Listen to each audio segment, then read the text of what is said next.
Atos, capítulo 1, a partir do versículo 4 até o versículo número 11. Nós vamos ler nesse momento. Diz a palavra de Deus: enquanto participava de uma refeição com eles, ordenou-lhes que não se ausentassem de Jerusalém, mas que esperassem a promessa do Pai, a qual disse ele: de mim ouvistes. Porque na verdade João batizou com água, mas vós sereis batizados com o Espírito Santo dentro de poucos dias. E os que haviam reunido perguntavam-lhe: Senhor, é este o tempo em que restaurarás o reino para Israel? Ele lhes respondeu: não vos compete saber os tempos ou as épocas que o Pai reservou por sua autoridade. Verso 8: mas recebereis o poder quando o Espírito Santo descer sobre vós, e sereis minhas testemunhas, tanto em Jerusalém, como em toda a Judéia e Samaria, e até os confins da terra. Depois de dizer essas coisas, ele foi levado às alturas, enquanto eles olhavam, e uma nuvem o encobriu dos seus olhos. Estando eles com os olhos fixos no céu, enquanto ele subia, apareceram junto deles 2 homens vestidos de branco, o que lhes disseram: homens galileus, por que estáis olhando para o céu? Esse Jesus, que dentre vós foi elevado ao céu, virá do mesmo modo como o vistes partir. Amados, qual que é o nosso lugar na missão de Deus? Hoje nós vamos concluir essa mensagem. Começamos a falar sobre esse assunto no domingo retrasado, na intenção de despertar cada um de nós, como discípulos, despertar a nós como igreja, para que a gente encontre o nosso lugar na missão de Deus, possamos cumprir a nossa missão e assim agradar ao Senhor. No domingo passado eu disse aos irmãos que, segundo o pastor Ronaldo Lidório, existe uma tríplice missão. E a primeira missão é a missão de Deus.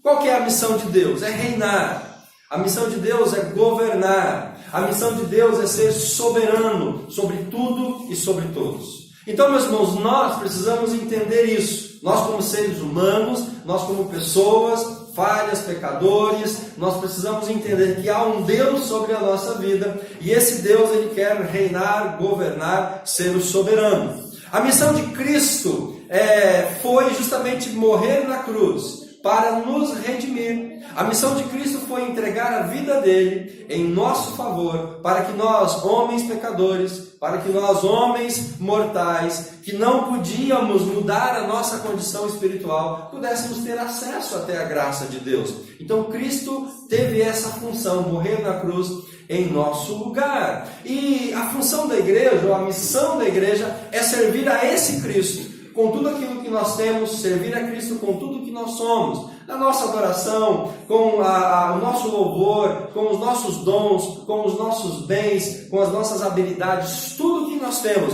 nós precisamos entregar a Jesus e assim servir a Jesus através disso. Então essa é a tríplice missão: a missão de Deus, a missão de Cristo e a missão da igreja. Mas eu compartilhei com os irmãos também que existem 2 inimigos dessa missão: o hedonismo e o narcisismo. Esses 2 comportamentos, eles são inimigos da missão de Deus, porque eles corrompem o ser humano.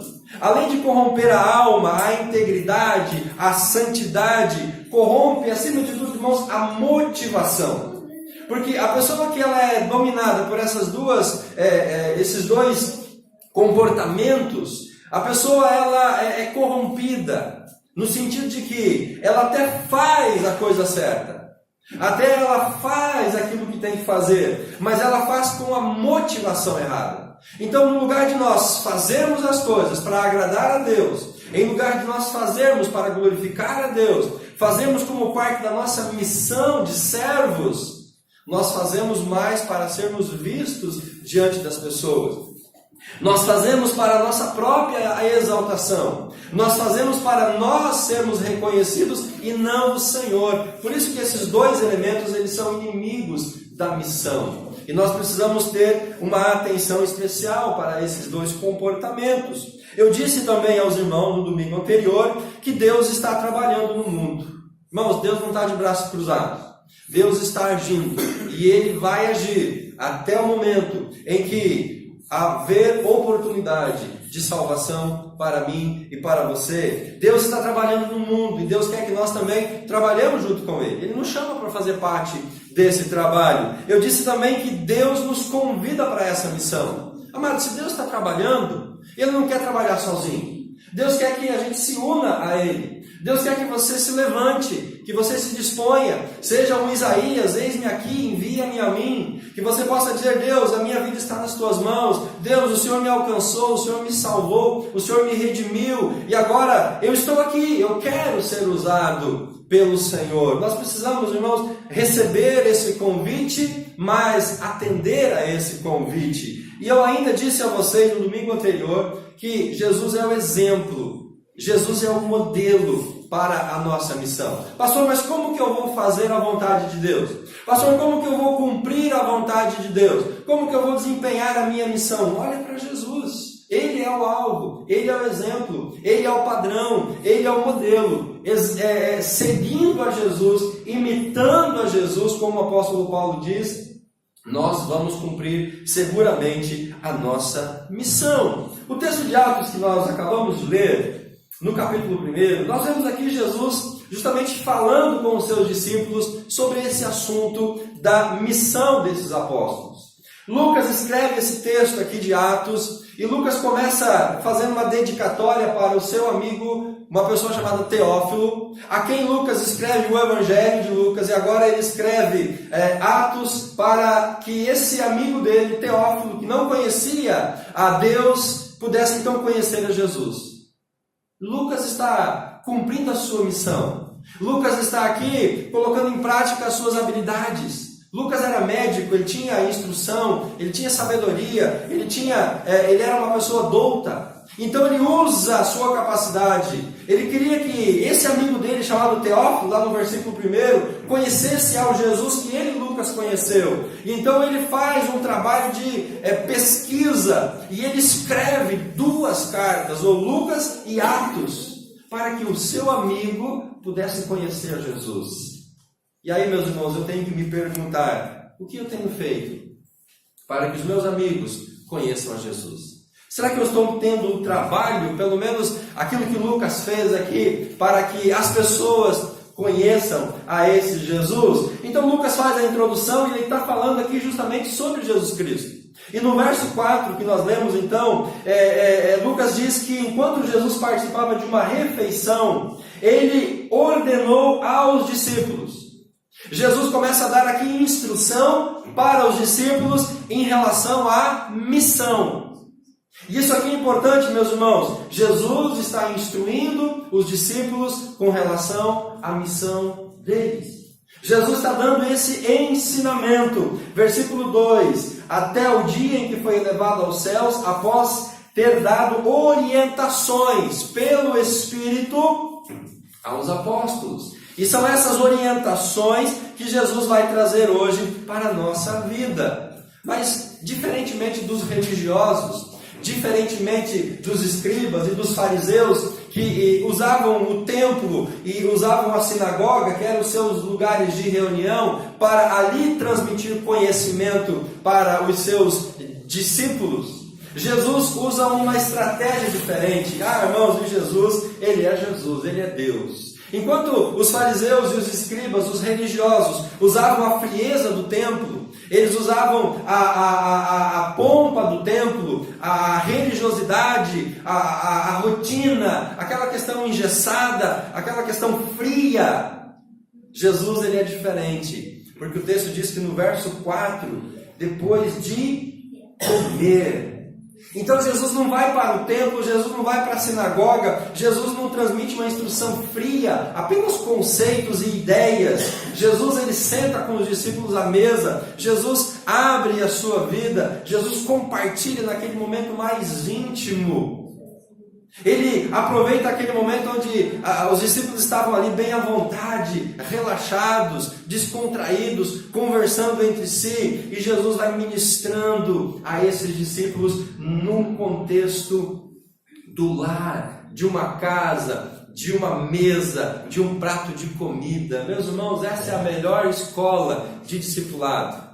Essa é a melhor maneira de ensinar as pessoas, porque discipulado não é transmitir apenas conhecimentos frios. Discipulado é, acima de transmitir vida para as pessoas. Então, se você quer ser um discipulador, querido, abra a sua casa, convide as pessoas para comer com você, porque nesse ambiente você vai poder chegar ao coração daquelas pessoas, não apenas instruir a mente delas, você vai chegar ao coração e vai poder ministrar a graça de Deus para aquelas pessoas. E Jesus diz para nós que a missão da igreja, a missão minha e sua, é uma tríplice missão também.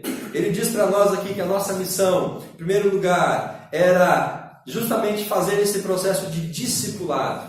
Sermos discipulados e também discipularmos alguém. Jesus diz que a missão da igreja, versículo 8, é testemunhar. Vocês vão receber o poder para ser testemunha. E depois, a partir do versículo número 9, Jesus fala que a missão da igreja também é agir. Então, irmãos, essa missão nossa é justamente discipular, é nós testemunharmos e nós agirmos. Por quê? Porque todos nós fomos chamados para isso. Mesmo que você não saiba, mesmo que você não tenha se dado conta, você foi chamado para cumprir uma missão. De que forma? No momento em que você foi salvo, no momento em que você entregou sua vida a Jesus Cristo, no momento em que você se deparou diante de Deus e da sua pecaminosidade, e você disse: Deus, eu não sou nada, eu não sou ninguém, eu sou uma pessoa pecadora, eu preciso de Jesus. Nesse momento que você teve esse encontro, e você abriu o coração para Deus, e o Espírito Santo entrou na sua vida, e você foi salvo, nesse instante da salvação, automaticamente Deus coloca na sua e na minha vida uma comissão.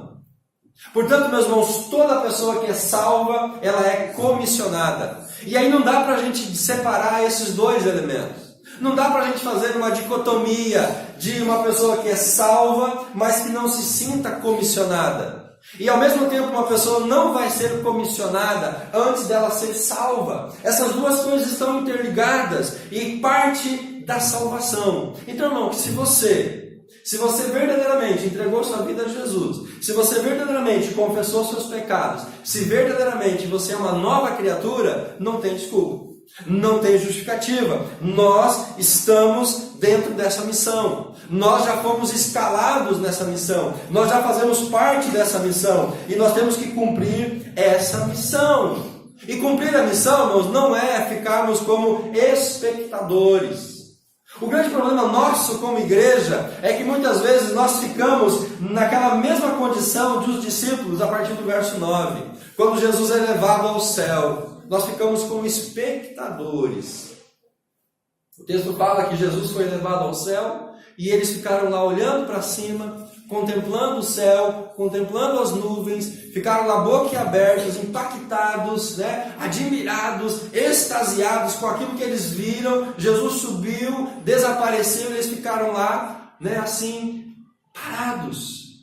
E aí Deus manda então um anjo ir até eles e dizer: gente, vamos lá, acorda, desperta. Jesus subiu, agora vocês têm algo a fazer. Jesus foi para o céu, agora vocês têm uma missão. Verso 11: por que vocês estão aí olhando para o céu? O Jesus que foi elevado virá do mesmo modo como vocês viram. E aí o versículo 12, eles voltaram para Jerusalém, ficaram esperando lá naquele cenáculo. O Espírito Santo vem sobre eles e eles então começam a agir.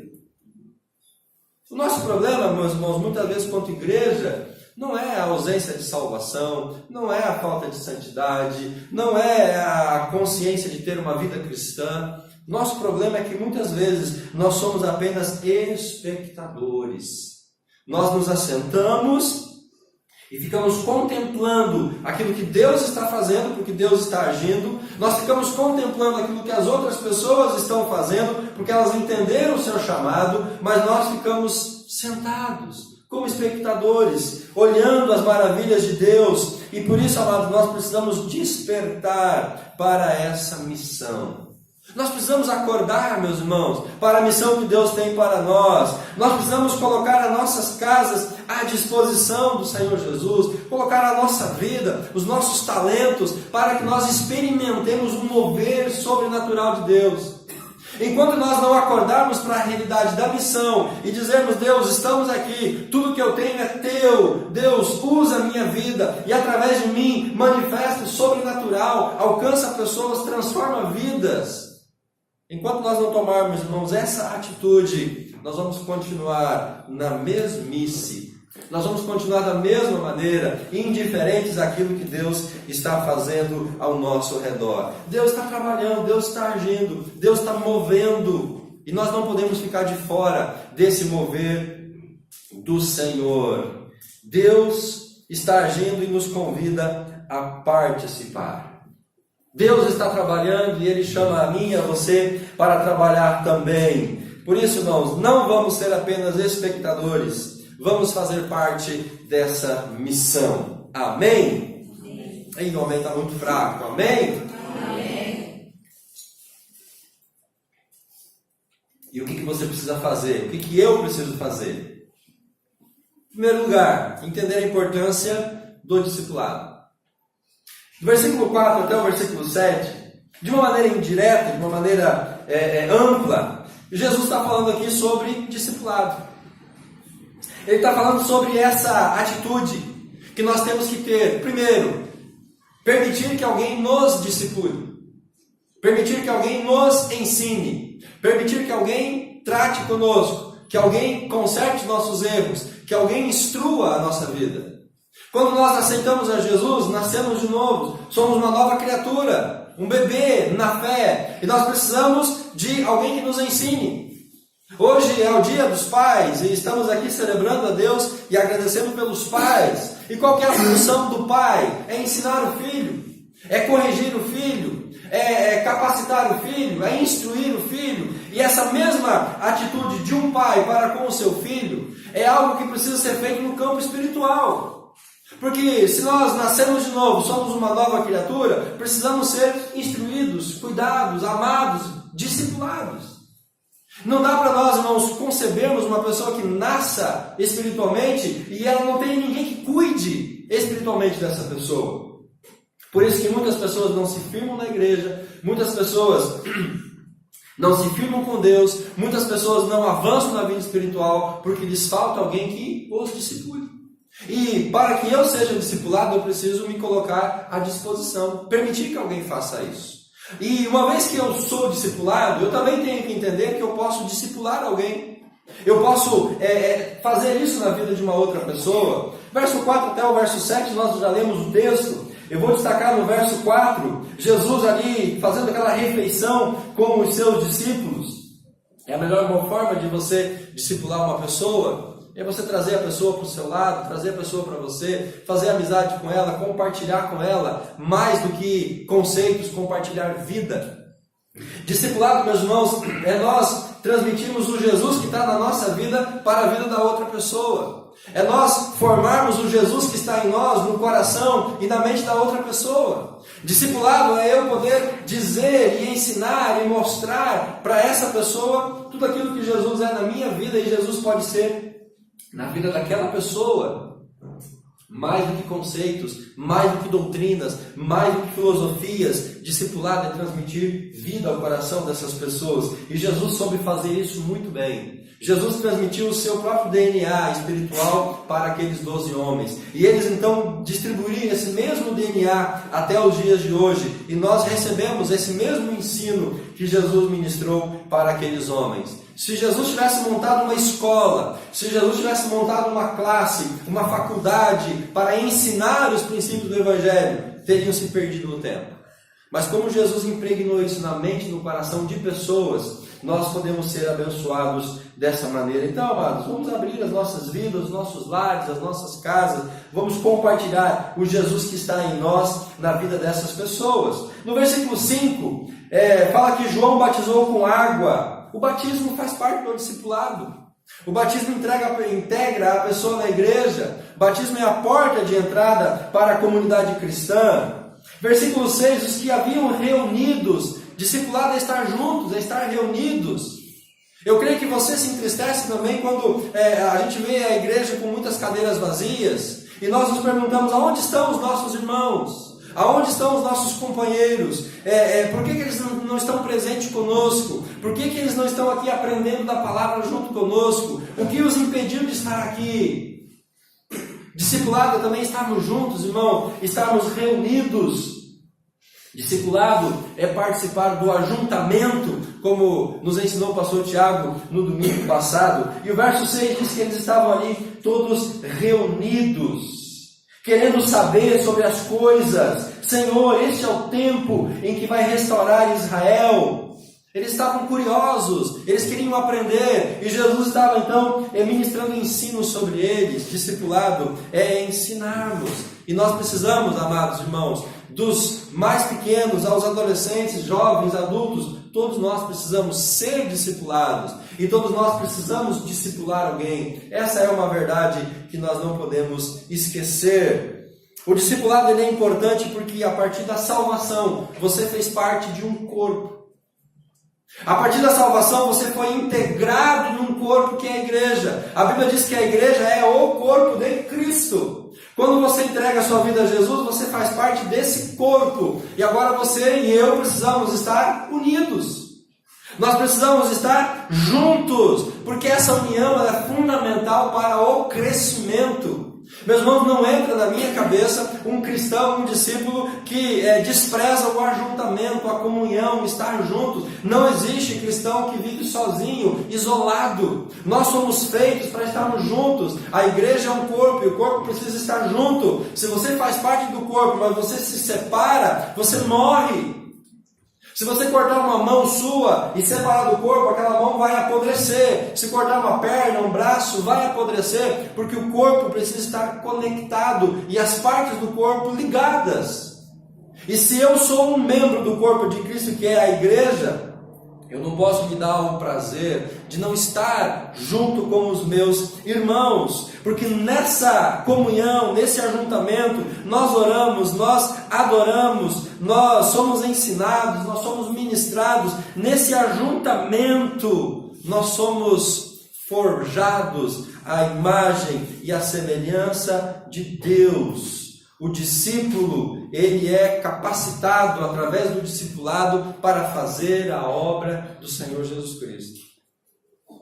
O discipulado é aquilo que forma o nosso caráter. O discipulado é aquilo que forma a nossa vida para que a gente possa então cumprir a nossa missão. E portanto, irmãos, nós devemos agradecer por poder nos relacionar com Deus através de Jesus. Agradeça isso todos os dias. Porque se não fosse Jesus fazer essa ponte, essa ligação entre nós e Deus, nós estávamos perdidos, completamente perdidos. E não há nada que possa fazer essa ponte de ligação. Não existe nada abaixo do céu, em cima da terra, que vai unir você a Deus, a não ser Jesus Cristo. E é por isso que nós temos que estar juntos e ligados ao corpo de Cristo, que é o cabeça, para que esse Cristo possa então ser gerado no nosso coração e nós, através desse Cristo, nos relacionar com o nosso Deus. Nós devemos nos comprometer, meus irmãos, a buscar crescimento espiritual. O discipulado ele vai gerar crescimento, o discipulado vai gerar maturidade, o discipulado vai gerar vida e saúde. É por isso que é tão importante essa perspectiva e nessa busca de crescimento da oração, da adoração, da leitura da Bíblia, nós vamos descobrindo os nossos talentos, as nossas habilidades e vamos descobrindo qual é o nosso chamado para servir a Ele. Se nós queremos, amados, cumprir a nossa missão como igreja ou como discípulos, nós precisamos entender a importância do processo de discipulado. E não é descer para o lado, tá, irmãos? É discipulado. Algumas pessoas entendem que é descer para o lado, ela sai fora. É você ficar junto, é você ser alcançado pela graça de Deus. No verso 8, nós temos o segundo princípio dessa missão.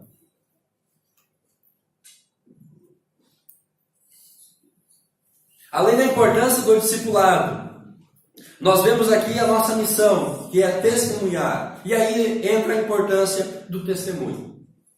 Versículo 8 é um versículo conhecido de todos nós. Mas recebereis poder ao descer sobre vós o Espírito, e sereis minhas testemunhas de Jerusalém, Judéia, Samaria e até os confins da terra. O testemunho é muito importante, meus irmãos. Jesus está dizendo para aqueles homens: olha, vocês vão ser revestidos de autoridade, de poder. Vocês vão ser impulsionados. Vocês vão ser impactados. Vocês vão receber algo sobrenatural, que vai tirar o medo, vai tirar a vergonha, vai tirar a timidez, vai tirar a comodidade. E vocês vão ser então impulsionados por todos os lugares. O testemunho é fundamental no cumprimento da nossa missão. O poder para testemunhar vem do Espírito. Por isso que Jesus disse: olha, voltem para Jerusalém, fiquem lá no cenáculo, estejam juntos e esperem o Espírito Santo vir sobre vocês. Eles estavam num contexto de muito medo. Jesus tinha sido morto, fazia 40 dias. Jesus havia sido morto, ressuscitado, então eles estavam com muito medo que aquilo poderia acontecer com eles. E eles estavam se escondendo, porque eles poderiam ser o próximo a ser morto. Mas Jesus fala assim: olha, vocês vão ser revestidos de poder. E quando o Espírito Santo vier sobre vocês, nada mais vai amedrontar vocês. E a partir disso, então, vocês vão ser bênçãos, vocês vão ser testemunhas, vocês vão falar a Deus, vocês vão ministrar o nome de Deus. É o poder do Espírito Santo que nos une a Deus e nos permite cumprir a nossa missão. Então, irmão, se nós não estamos cheios do Espírito Santo, se nós não estamos impregnados com o Espírito Santo, se nós não recebemos o poder do Espírito, nós vamos ser covardes, frouxos e acomodados.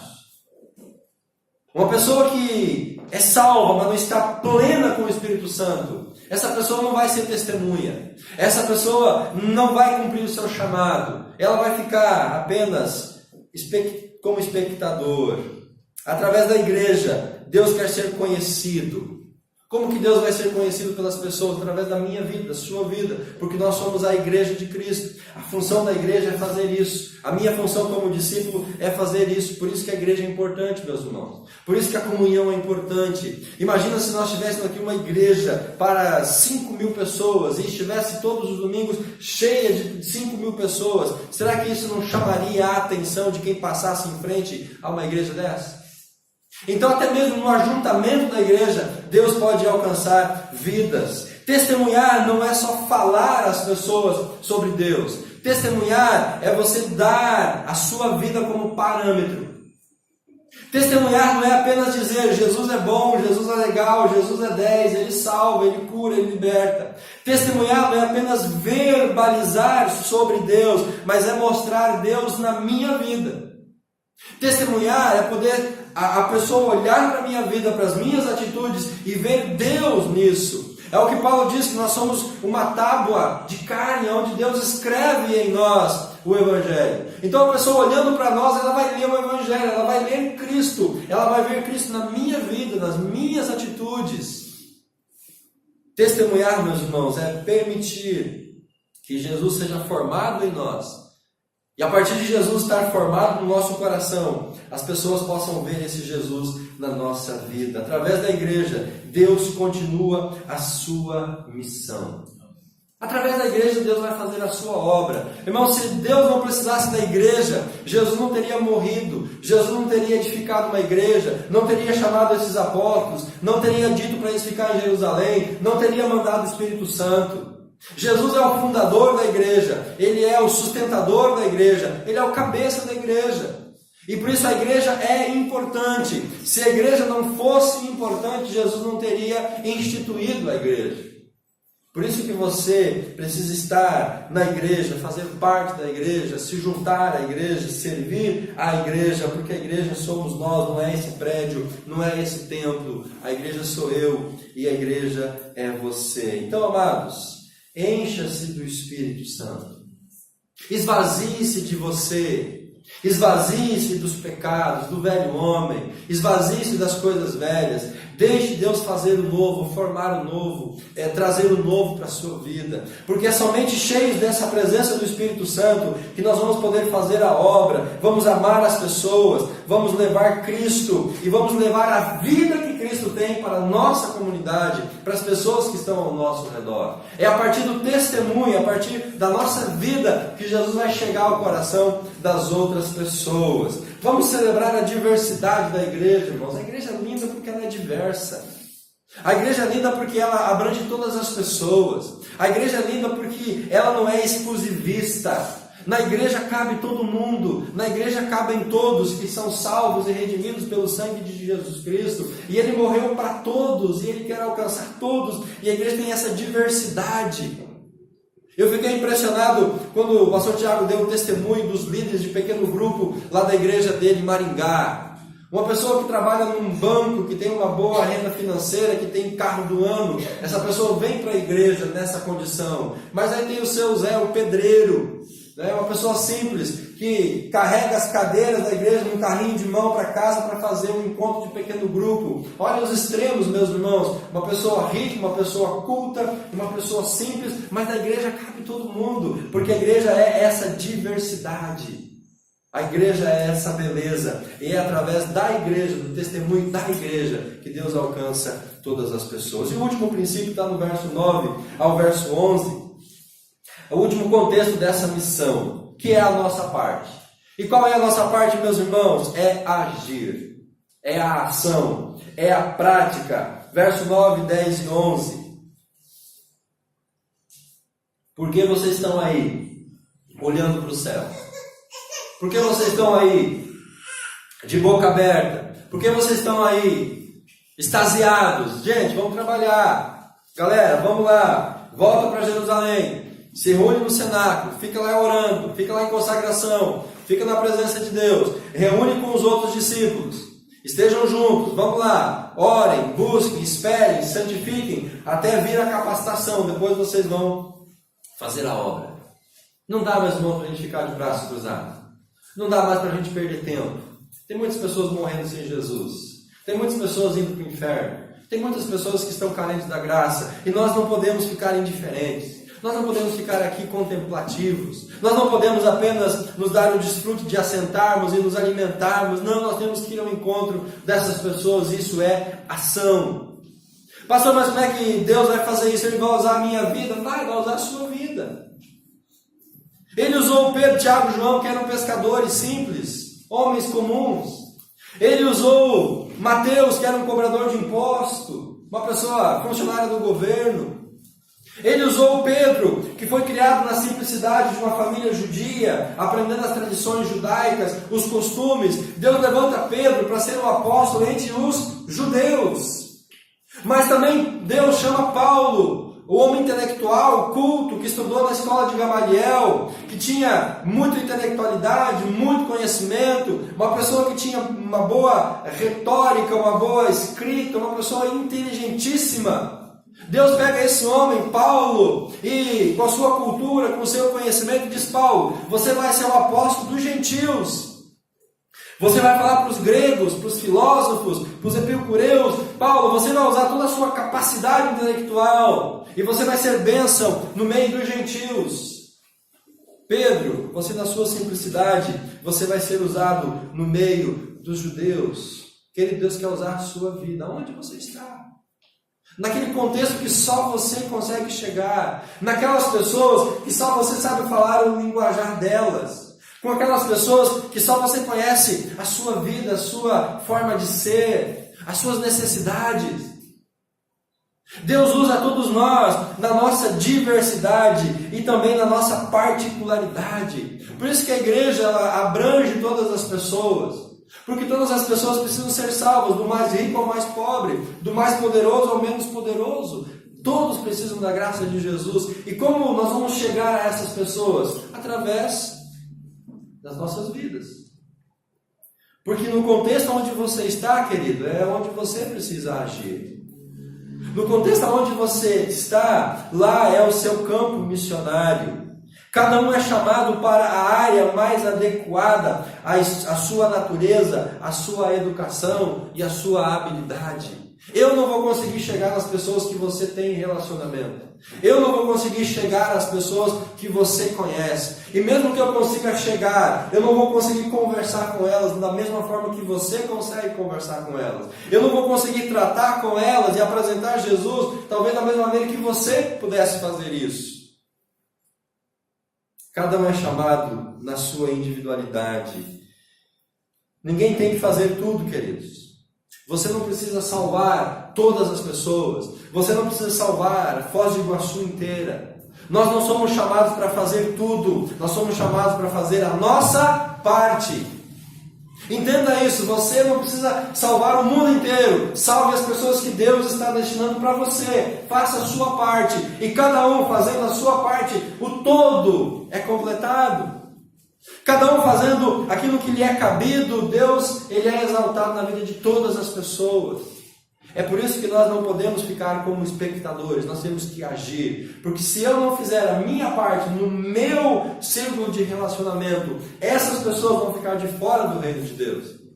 Essas pessoas não vão ser alcançadas. Ninguém tem que fazer tudo.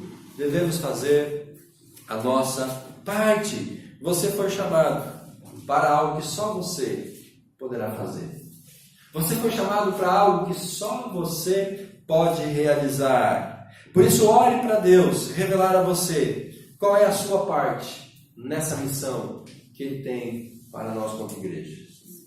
Busque a Deus a partir disso que você ouviu nessa noite. A importância de discipular, de ser discipulado. A importância de testemunhar e a importância de agir. Se nós entendemos isso, e se nós fizermos isso, meus irmãos, ninguém vai segurar a igreja. Nós vamos avançar, nós vamos ganhar pessoas, nós vamos glorificar o nome de Deus, e nós vamos poder cumprir a nossa missão.